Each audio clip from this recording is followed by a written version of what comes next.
Hello, everyone. Welcome to T1D Tuesday. And we have with us tonight Jenna Walker Horton. She is part of our fantastic advisory council team and is here to talk about her experience working with us through the advisory council and her life with type 1 diabetes as well. So welcome, Jenna. I want to give you a chance to go ahead and introduce yourself. Let us know kind of like your origin story. Awesome. Yeah. Also, you'll notice Bucky, my cat, is also here. So surprise, you have 2 guests tonight. Yes. Maybe more, because I have 4 cats. My name is Jenna, or otherwise known as Go for a Walker, mostly online. Born and raised Southern Georgia girl who moved out west to pursue a lack of a dream in advertising and marketing. It's more what I fell into, but it's what I'm doing and I love it and it's a lot of fun and I get to be creative all day. And thank you, Bucky, for moving my camera. I appreciate you. You're helping. But yeah, so now I'm working with Disney, but I'm also able to work with Breakthrough T1D now and again and help out where possible. And it's a real pleasure and a real honor to be a part of this group. It's a real honor to have you. Also, best of both worlds, working for Disney and Breakthrough T1D. That's my dream. So you can do really, it. If I can really do it, cool. Anyone can do it. Obviously, you're part of our advisory council for Breakthrough T1D Play. But could you share with us what is your connection with type 1 diabetes and why maybe you got into being part of our advisory council? Oh, absolutely. Well, it turns out I have type 1 diabetes. I was diagnosed in 1998 when I was 8 years old. So I've had it for a hot minute. And then basically, I mean, we can go into the whole relationship, but a couple years ago, or actually a year ago, just coming up on a year, a friend of mine, Brandon, who's also part of the advisory council, reached out to me. He's also type 1 diabetic. We know each other from living in San Francisco and just kind of being in the same little gamer circle there. And he was like, hey, thought you might be interested in this. It's right up your alley. It's about diabetes and gaming. And I like both of those things and have both of those things in my life. So let's see what you can do. And connected with Josh and Monique. And here I am today talking to you now about all the things and having fun doing it. So you were diagnosed, you said at 9 years old? 8. I was diagnosed at 8 years old too. We just keep connecting word. So do you remember what it was like when that's a memory that really sticks out to me, was the day I got 1,000%. Diagnosed and kind of following through. Yep. Do you remember what your diagnosed story was like and how you were feeling and everything Taylor through Swift that? all too well. Absolutely. I remember it all too well. I think this is a familiar story to many people. I was at a birthday party over at my cousin's house and I ate that cake, and to this day I still love cake, but now I deal with it differently. Had a lot of bites, and then the insatiable thirst coupled with the need to pee every 5 minutes, and that's not even exaggeration. It was 5 minutes. I'd be in and out the bathroom. Of course, I was a kid. I didn't know what was going on, but it definitely, my dad was a veterinarian. He's had diabetic pets. So I guess he already, oh my God, do we have another connect? No, what's going on? What is going on? That's... Anyways, my dad's a vet. Not to interrupt your story. No, Not at all. That's just a wild thing, because that's how my mom knew to check for diabetes in me, was working for a vet. And recognizing it in animals. So that's why it's so important to know the signs, like the excessive urination and thirst and thirsty, exhaustion, weight loss, all of it. But go on. I'm sorry. That's wild. But yeah. Went to the doctor, and this part's fuzzy, but I do remember being in the car and picking up my brother from school and my parents telling me that I had to go to the hospital, and just looking back, I'm like, oh my God, my poor parents. All in all, I think this whole experience was probably much more traumatic for my parents than for myself. But I ended up hospitalized. I remember sticking things in my ears and all this stuff, but and my dad sleeping on the couch next to me, because of course they never had more than one bed in there. But yeah, and then I had it, and I still have it, and things have changed in between that quite a bit. But yeah, quite a bit in almost 20 years. Almost 20 years at this point. That's almost 20 years. That's wild to think about. Yeah. It's the technology has come such a long way since you and I were both diagnosed that yes. Yeah. It was just shots back then. Do you have like a constant glucose monitor, pump, or I have the Tandem TX2 or TX Slim. I should know this. Yeah. And then the Dexcom 7. Awesome.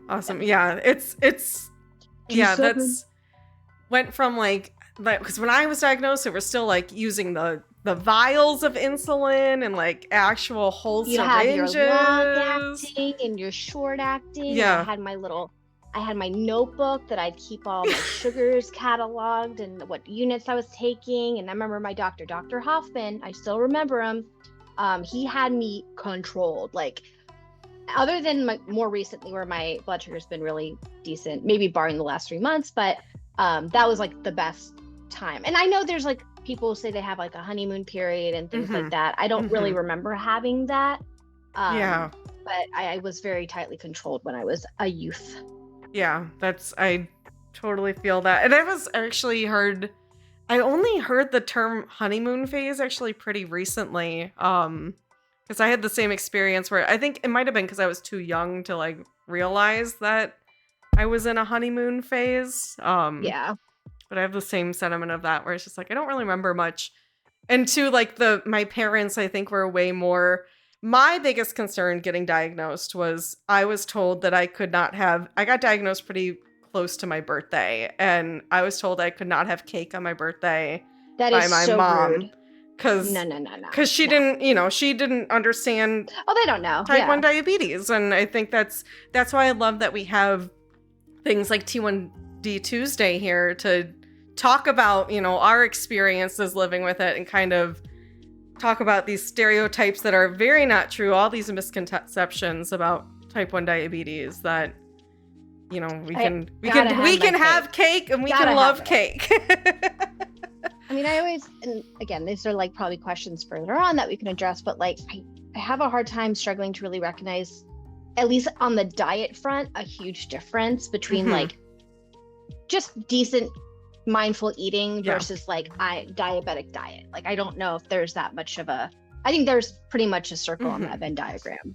Yeah, in a lot of ways. I have that same experience. I think it depends on person to person. I like to say, like, one of the fun things with this series is talking to different people and their experiences, because I do think diabetes affects us all differently. And I definitely know people who are a lot more strict about their carb and sugar intake because it might just be harder. I wonder if it's just because it's harder for them to control, where I know if I take the required insulin dosages that I need to control my sugars, I can basically eat whatever I want and know how to like handle certain foods. Pizza's a big one that just like you got a double bolus for that for me. Yep, you got a double bolus every time. I have to double bolus, yes. And I totally agree with you. Like, I feel I'm very fortunate in that it seems like a downside at first. I'm very sensitive to blood sugar changes, but that's probably genuinely saved my life.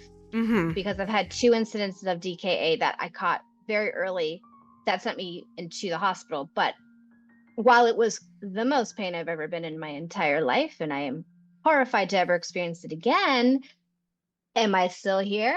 Am I thriving? Yes. So, well, I know some people don't really feel the effects of their blood sugar. They drop and they have no idea until they're on the ground passed out, or, super high and then out of control, and appendages come off. So really it's a balancing act. Like, I feel very fortunate that I am quite aware of how I'm feeling, what's going on, and so I can react to it better. And like I don't have things like seizures. I'm really lucky in that way.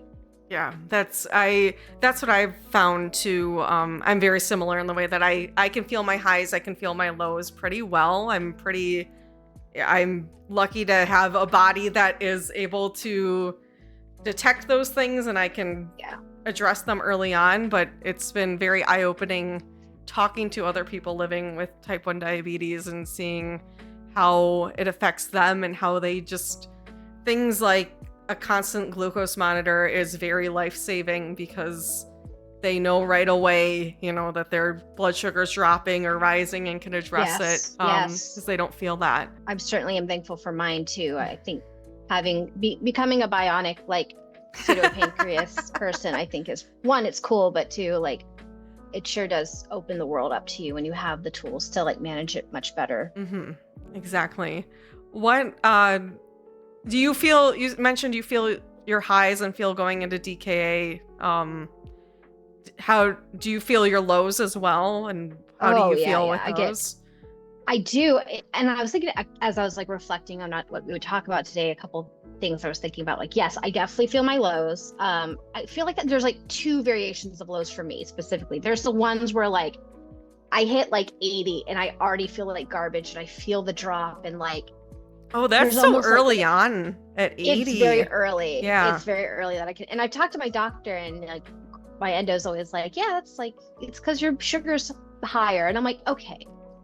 But I do feel it pretty early most of the time. Mm-hmm. And then there's that insatiable hunger and, like, kind of like fear-based drive to make myself feel better. And that's when like you can go to the fridge and overcorrect or whatever it is. Mm-hmm. And then there's the types where I'm like at 40 and I'm like, why do I feel bad?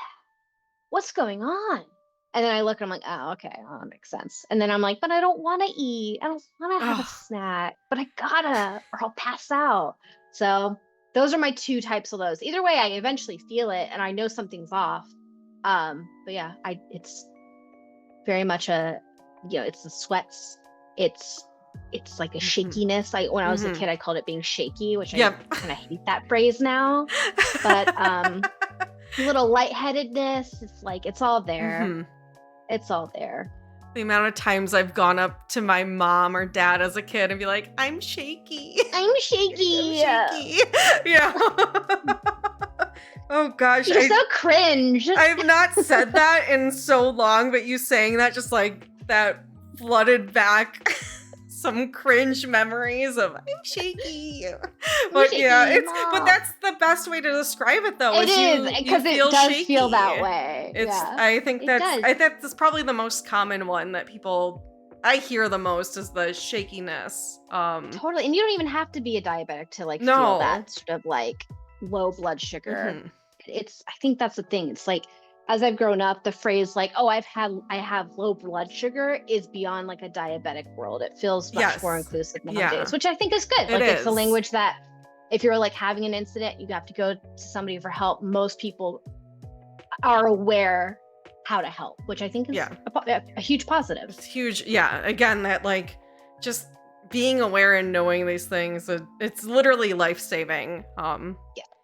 I also have Burns Wheels in chat saying that they feel shakiness around 82. That's so wild. See, I love learning this, like the different ways we experience type 1 diabetes, because again, it's so different person to person, and that's why I love having this job, is getting to connect with people like you and learning, a lot of similarities, but the differences too that goes into how we all manage life with type 1 diabetes. Well, we gotta do to survive, man. Yeah. So we kind of mentioned here too, like some of the difficult things you mentioned, which this one hit me a lot, the having very low blood sugar and having to eat, but like you don't want, like you're maybe full. Can't tell you how many times I've complained about that feeling where it's like, I'm so full, but if I don't eat, I will die. Like I have to eat some food right now. What would you say is the most difficult thing about having T1D? This is such a tough one.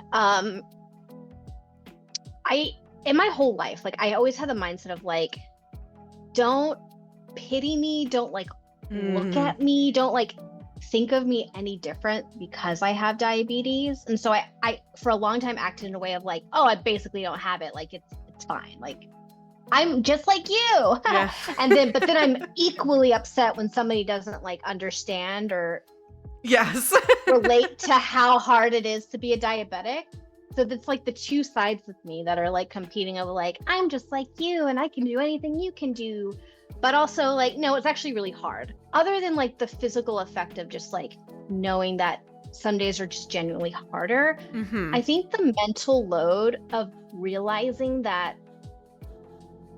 I really do think it comes down to like the mental and physicalness of like, I need certain things to live. That gets to me. And this especially comes around with like trips or travel where it's like, okay, do I have enough supplies? What if some of my sites come out? What if it bends? What if I run out? I literally had a stress dream last night because my husband and I are about to go on a trip together. And I was like, in my dream, I forgot to bring my kit with me, like my extra sites and tubing and all that. And that's so dumb. Like, I can't believe that is something I have to worry about. That would, and everyone of course has things like, oh, I got to make sure I pack this and whatever. But just knowing that if something were to go wrong and I weren't prepared, I'd be in trouble. And I think I jokingly think about this thought every now and then of like, man, if there was a zombie apocalypse, like I would only last as long as my insulin lasts. Like that's the end for me. So it's like, well, what do I do? Like, how would I deal with a zombie apocalypse? Which I was thinking about this today too. It's like, you know what? I remember when I was playing The Last of Us 2 the first time, there is a note like fairly early in the game of a dad trying to get insulin for his daughter. And I was like, that in the game? I've not played that game. Oh, you must. You must. It's one of my favorites. Wow. But it is mentioned, and I'm like, that person thinks like I do. They're like, it's true. It's like if I don't have this vial of dumb little liquid that will last a month of my life, that's it. Because I've had the same thought where I have thought way too long. It's so funny that you bring that up because I've spent so much time thinking about if there was a zombie apocalypse, what would myself as someone with type 1 diabetes, what would I do? Like, there's all these other problems like food and water too, but like, I'm not going to last very long without insulin. Like, absolutely. I might as well let a zombie bite me because I'm like, that probably is the better way to go at that point. And I even, again, this is not at all rooted in any sort of like realism or logic, but like whenever I look at how many vials I have in the fridge, I'm like, okay, I know I could last like in the event of something. Like I have enough to last a couple months like that. I truly do not think I'll ever come to that in my life, knock on wood, but like, come on. And like, and it breaks my heart because some people actually do kind of live like that because they're not able to get the meds that they need. And that is a whole nother, like, that's other whole other can of worms. But it is something to realize, like, you are tied to a physical thing. That is straining and very hard to deal with in a way that it's hard to relate to people who don't experience it for themselves. And I think you touched on a very important thing where diabetes is a very invisible disease that we live with.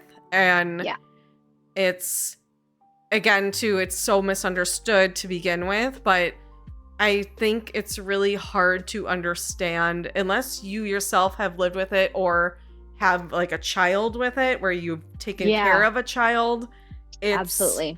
Or have someone else very close in your life who deals with it on a day-to-day basis. It's really hard to understand how much goes into living life with type 1 diabetes, how much of our mental energy is spent every day thinking about things like making sure you have insulin and, extra supplies if needed.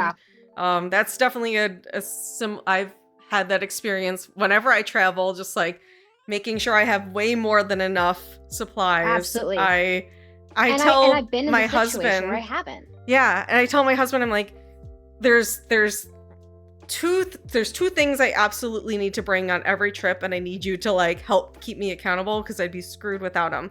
Contact lenses, because if I wear the dailies, and if I don't bring them, then I can't see.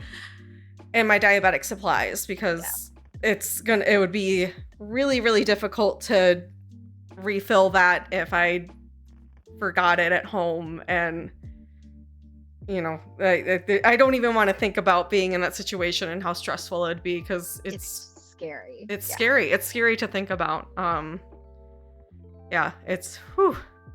That's a lot. Remember, it is a lot. It like, again, unfortunately, I've been in a situation where it's always a solvable problem. Like, even recently, I was at work and I think I just ran out of insulin, and my spouse literally like Ubered me like my supplies. So like, again, modern age, it's cool.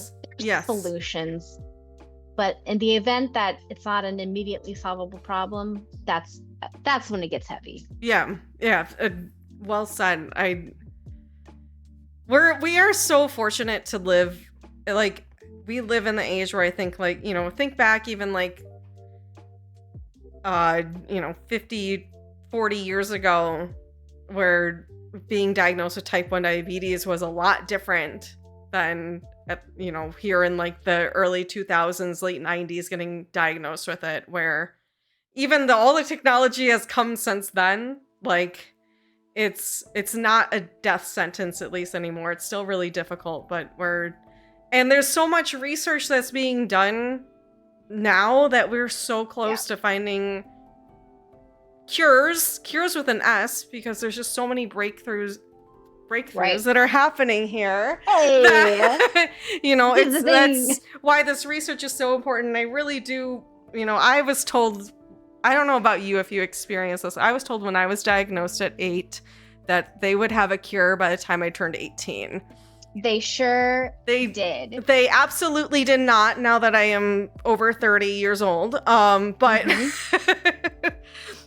we are at least, I'm like, there is at least, I think, a very good chance that within my lifetime I will be able to be cured of diabetes. And I think that's my goal is by the time I'm in a nursing home. That's my goal. Yes. That being said, like, I think if I were to live this life and there was never a cure, as long as we continue to improve how we have and just like living with it on the day-to-day, even that to me is enough, because I'm not taking shots anymore right now.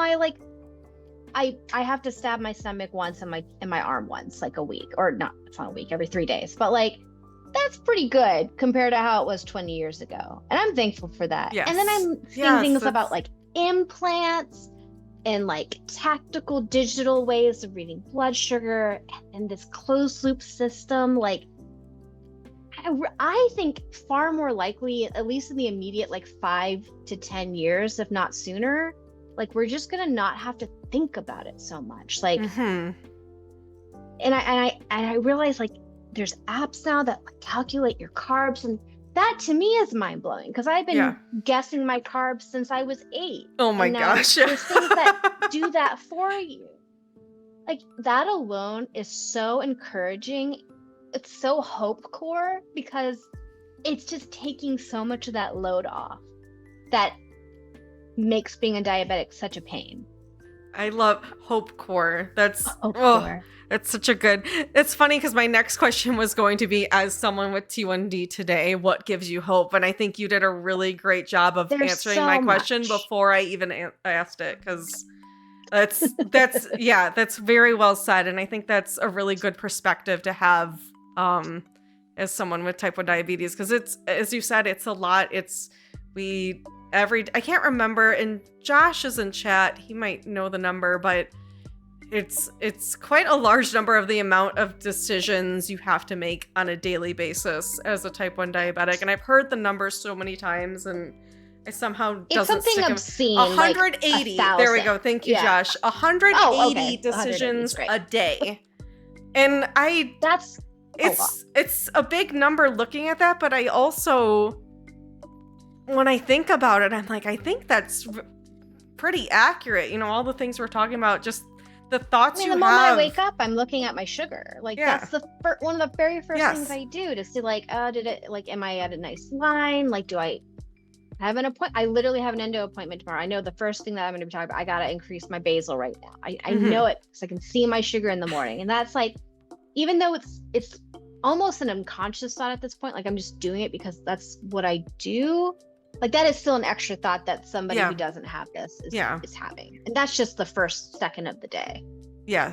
And I think it's something, and that's, I never really considered how much, it is exhausting to have type 1 diabetes because the mental load on top of just the physical stuff that goes with it is so much that, and especially when you've been living with it since 8 years old, like you don't I think it's hard to recognize because it's just your normal life at this point, that it is a lot. Absolutely. I think that we need to give ourselves more credit sometimes for everything that we put in every single minute of every day, to help maintain our best, healthiest lives with type 1 diabetes.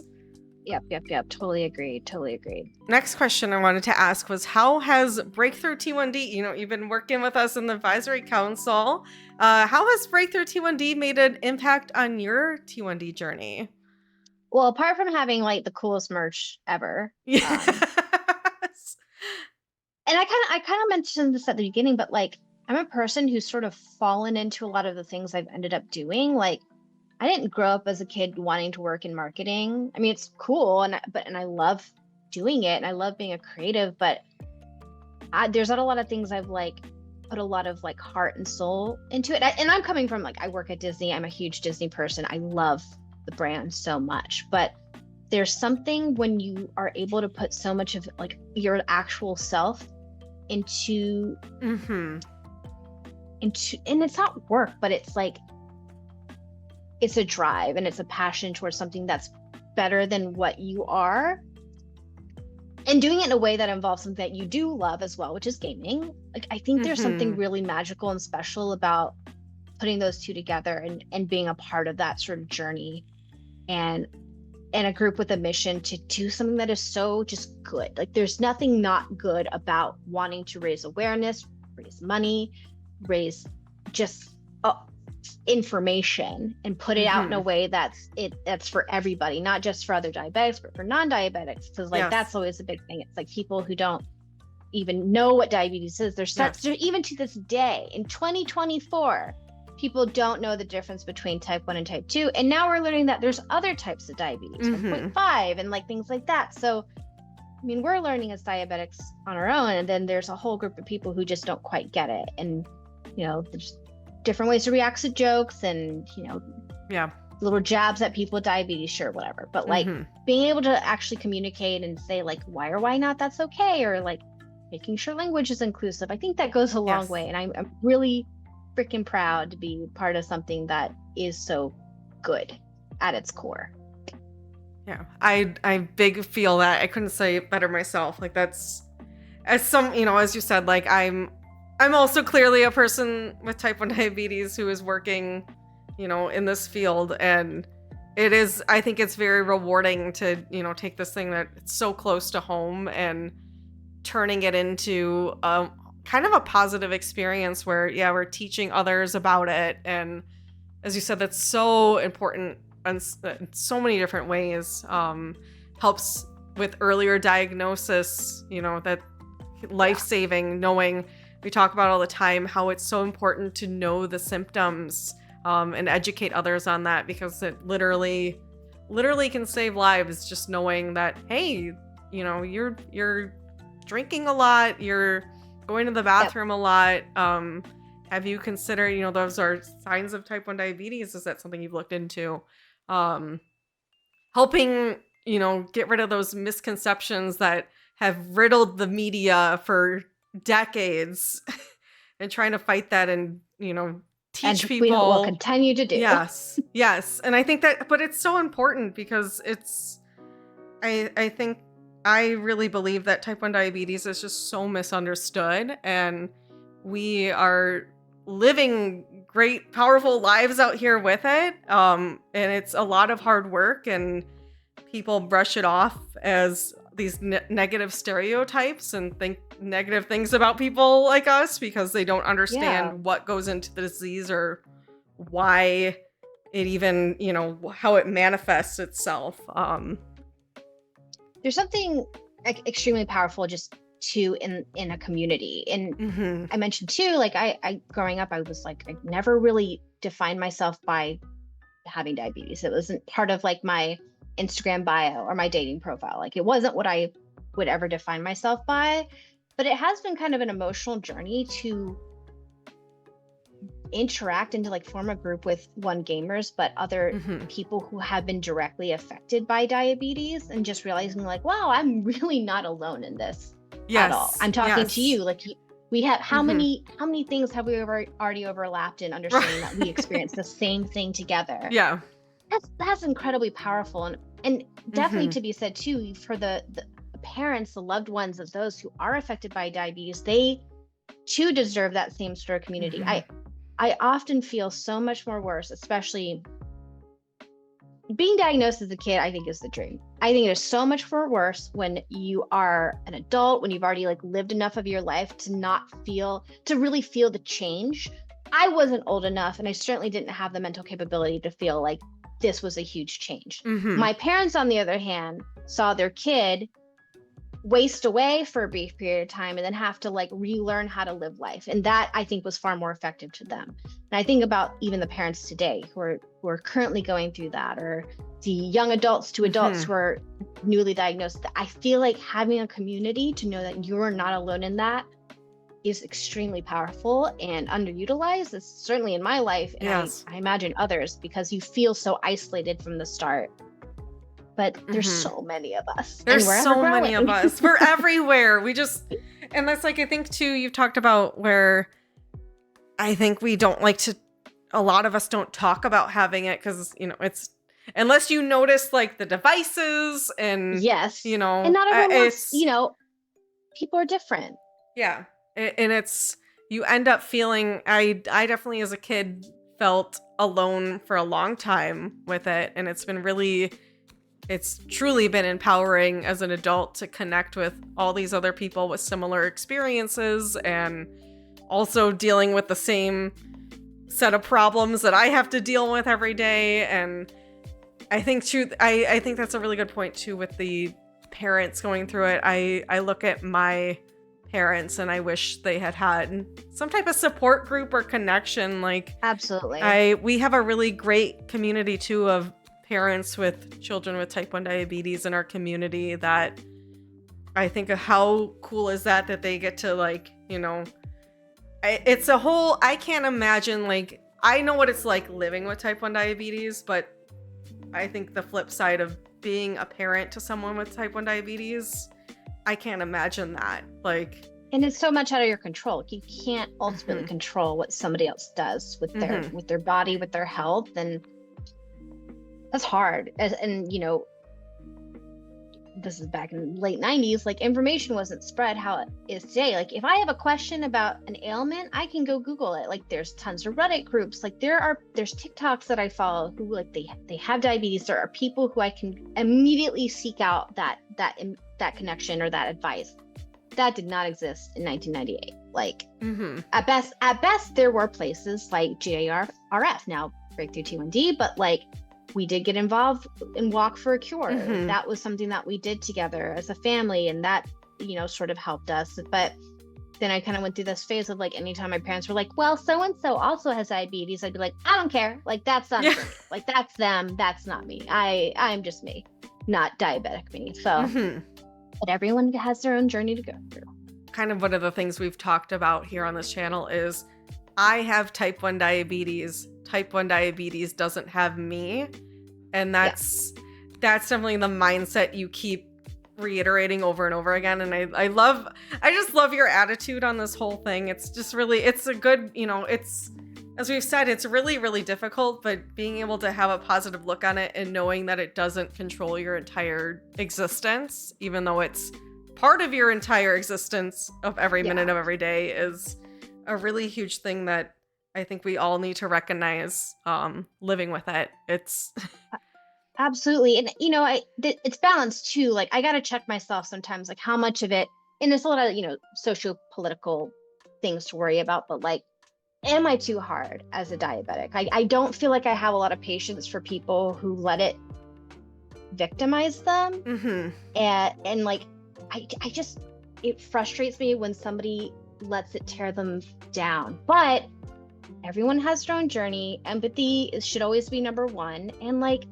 it's important not to let like internal ableism like really drag other people who are suffering down. And so it's definitely the balance there. And you always try to lead with love versus like, well, you know, it's not that bad, but it can be that bad. And it's something I definitely am still struggling and working through. And this is like, I feel like this is kind of a random story, but I'm going to tell it. But the other couple months ago, me and my husband love to watch Ninja Warrior, American Ninja Warrior. Yeah. And we were watching the finals from last year, and the finals for this year, I guess. And we were watching like a recap of who won last year, and it was the women's final. And there's a clip of her climbing up. The last thing is like this giant wall that they have to like climb with ropes. And I see what looks to be a CGM or an Omnipod on her arm. And I was like, Tom, like my husband, like, I think she might be diabetic. Because you know, there's that immediate recognition.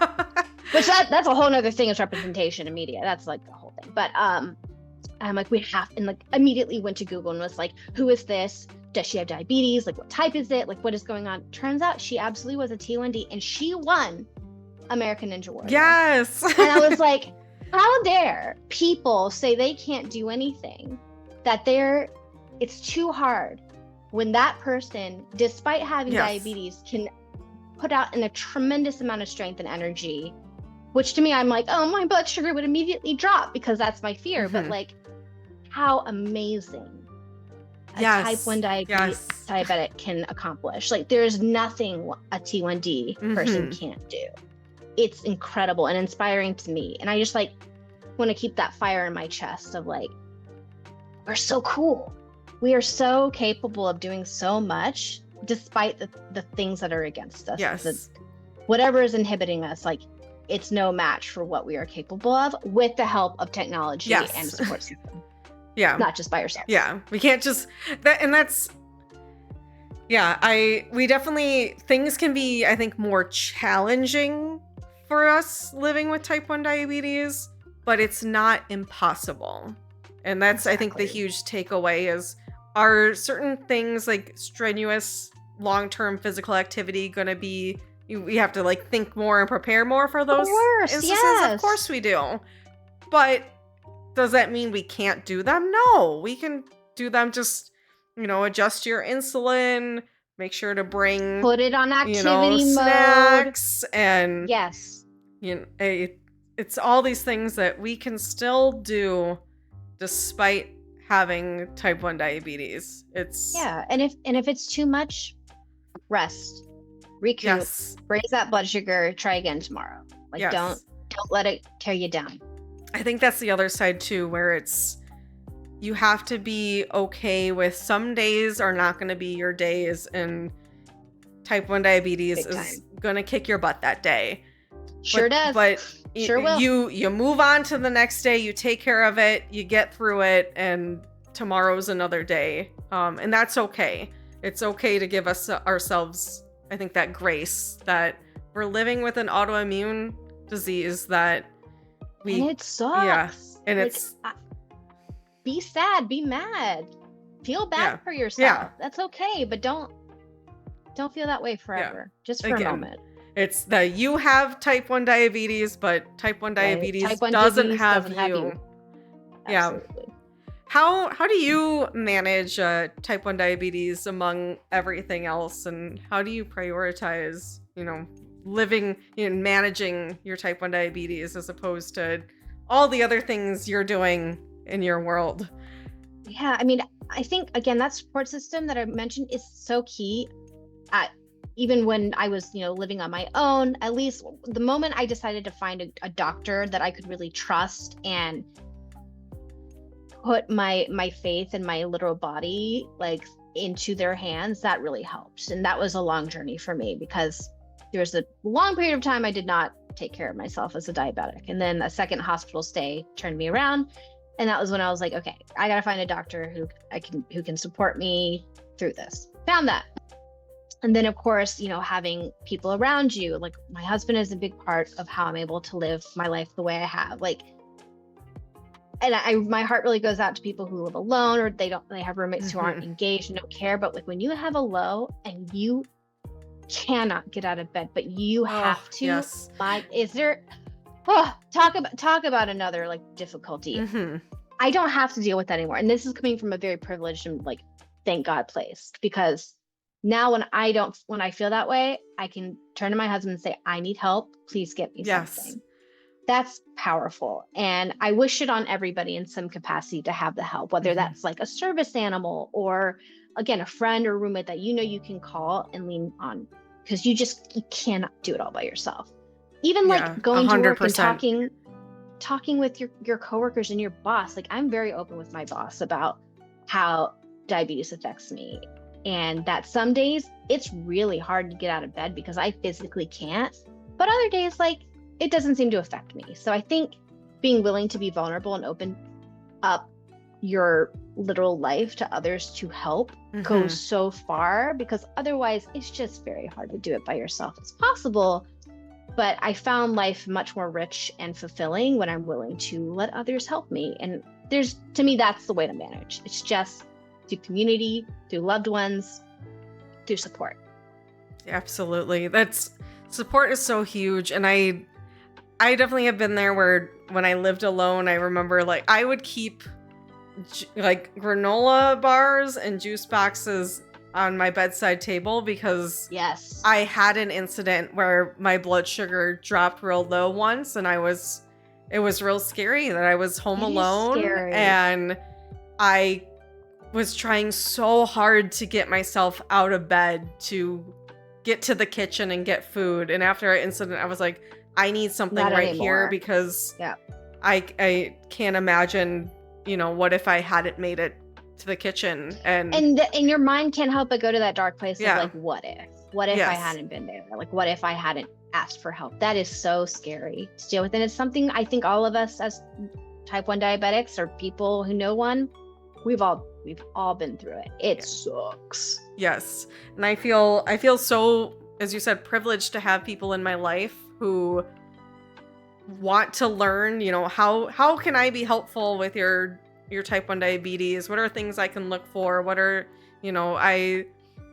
my best friends all recognized at this point, like they've all, my closest friends have all seen me at really, really scary low situations where like when your speech is slurry, like that, like the real low. And I feel bad because they'll tell me afterwards, like, oh my gosh, that was so scary. Like, but they knew what to do. They knew what to do and how to help me and be like, hey, your blood sugar low, like you seem off. And I've always told my friends too, like, these are kind of the signs, and I will never be offended if you say to me like, hey, you should check what your blood sugar is. Like, you kind of seem off. Like, I'm never going to take that as an offense, because I know you are saying that coming from a place of care, of love, and with the knowledge that I've shared about, how diabetes affects me.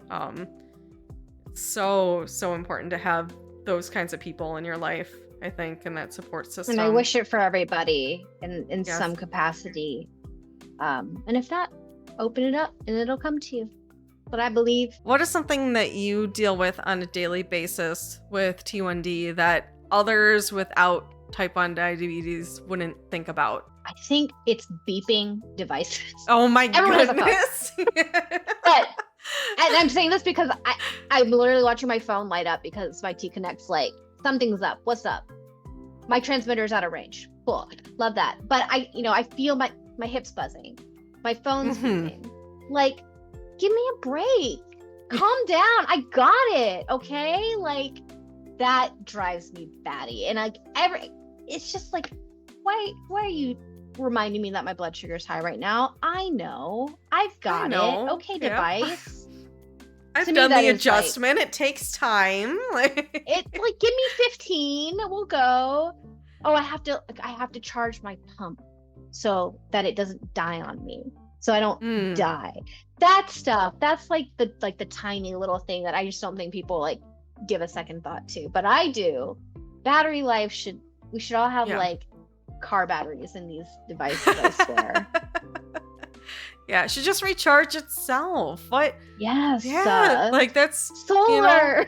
And you think about these things too, like when you change a site, like it takes time for it to start reading again, and Yeah. Oh, it's just things like that. that's what I love about the G7. It's like 30 minutes now. That alone, even that to me, back to Hope Core, like it used to be 2 hours for me. Now it's 30 minutes. That's so cool. Yeah. It's so cool. And that makes a difference. Josh is in here in chat mentioning his daughter Reese went down to 45 in the middle of the night last night and changed her device, and there was that 2 hour period, and within that she started dropping, and it's these things. And now you're saying 30 minutes, like that's a huge difference. That that extra hour and a half without having those numbers and that data is huge, and it's really great that the technology just keeps progressing, where we're getting it's just easier for us to control our blood sugars and stay in control of our diabetes rather than it controlling us. And it really is so encouraging to see the improvements, even those small things like calibration times. And the other nice thing about the G7 is it now has a 12-hour grace period, so after the sensor ends, you have 12 hours where you still get readings, and then it'll like die. That even like, it's just so cool to see how like there's little adjustments that are being made constantly. And then I think Josh as a parent, like the fact that he's able to know what his kid's blood sugar is, like just through an app, versus like when I was the kid and it was like, all right, wake up, like check your blood sugar, wait, bless my parents for my poor mom. I don't think she slept at all until I was out of the house, because that woman had an alarm go off at midnight and 3 a.m. Oh my God. to wake up and check my blood sugar every single night. And once in a while she'd shake me awake and give me a juice box and I'd go back to sleep. But it's, I can't imagine, as you said, like the life of a parent with a child with type 1 diabetes, and the changes in technology here, like being able to just get a phone beep rather than manually getting up every night because you're terrified that something could happen to your child while you're asleep. It's too much. Like, people shouldn't have to go through that. And I know like there's other terrible things parents have to do all the time out of love for their kid, but man, that's heavy. It just seems like a lot.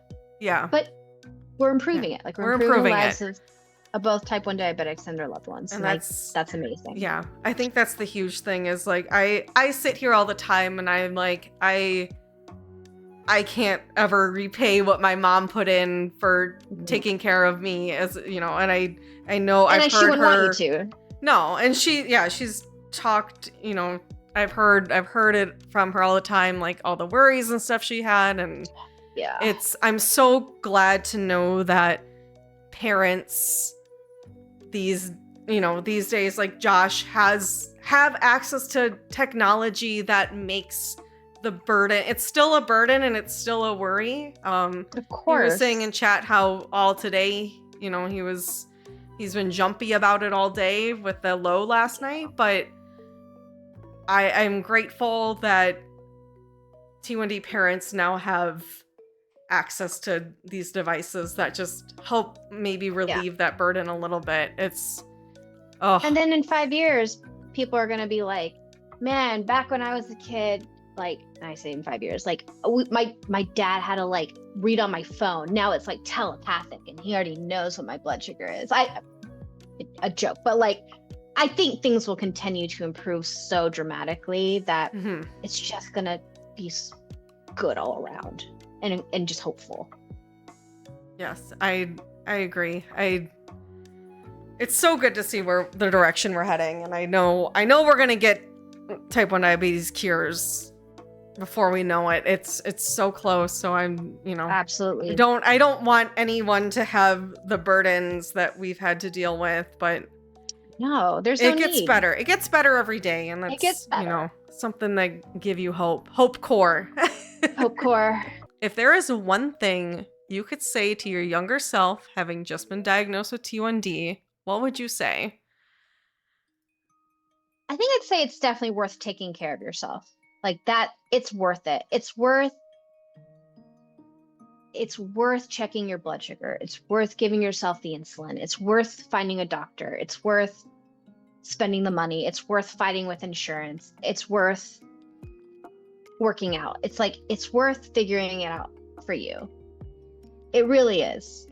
Even though you're not going to want to check your blood sugar. You're not want to give yourself insulin. You're not going to want to work out. You're not going to want to go to the doctor. Doing all those things, it sure does help. It makes life so much better. It really, really, really does. I'm glad you've mentioned, and I haven't poked much about this, where like you went through these episodes of having DKA and being in a really scary position, and kind of that being the trigger to get your diabetes under more control. I'm really glad you're here and did change that, because that's really scary that's our reality here, but it goes to show that it is, again, there's just all these challenges living with type 1 diabetes, but you can live with it and live a fulfilling, full life with it. Yeah.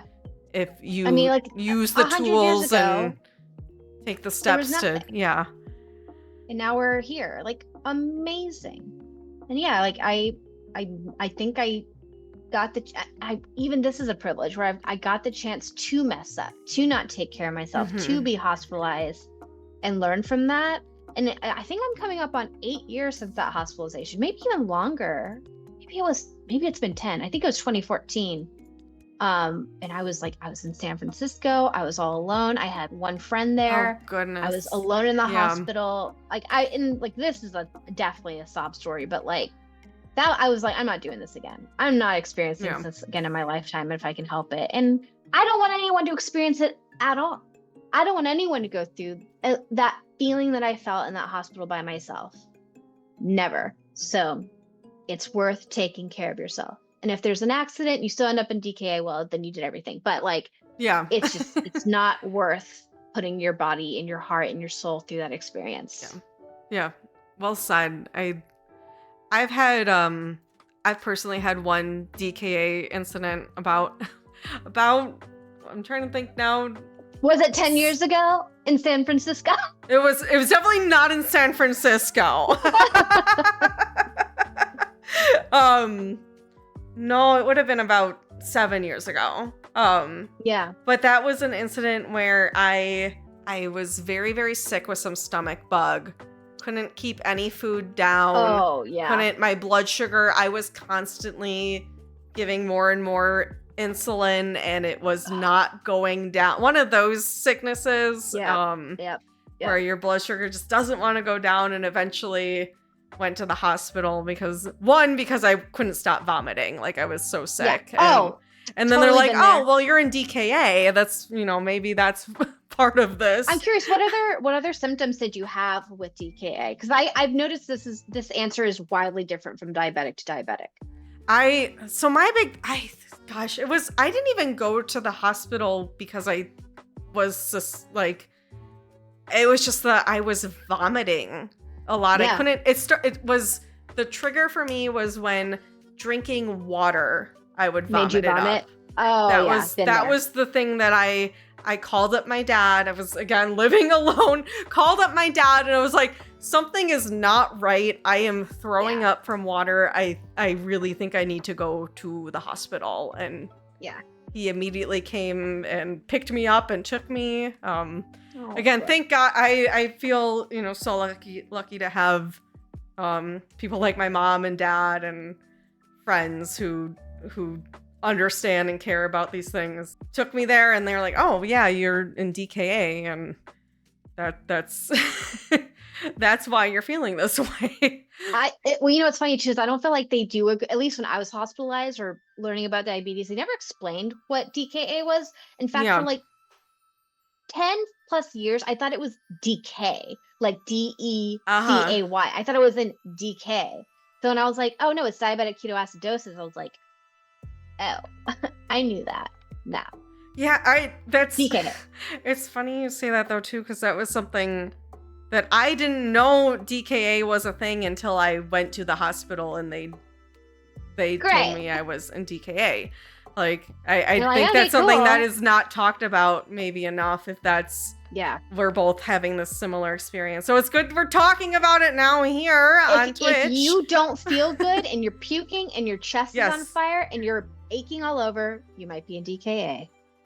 Your blood sugar also doesn't necessarily have to be high for this. Yes. Another fun That's- fact. and Sometimes that's- it can be good. Basically, I'll give a quick rundown. DKA, or diabetic ketoacidosis, is when your body is not able to access insulin, so it feeds off your body's fats, essentially, and it's like basically a keto diet, but on like extreme steroids. Mhm. And so your body essentially shuts down on itself. And it's not good. It's not it's bad. people do the keto diet. You don't want this. Like it's not it's your blood literally turns acidic. Like it's very not good, very dangerous. Horrible. It's feels horrible. Yeah, but it's good to know the signs, and I went to the hospital because I was just like, yeah, I'm throwing up water. Something's wrong with me. I didn't consider it was my diabetes. Like that's a wild thing. Like I should have, I didn't have that connection there. So there's no education or awareness. Like groups that Breakthrough T1D are now supplying. There you go. That's why it's so important to have this in this world. But reach out if you need someone to talk to. I'll be a support system. I love talking games. I love talking Disney. I have cats.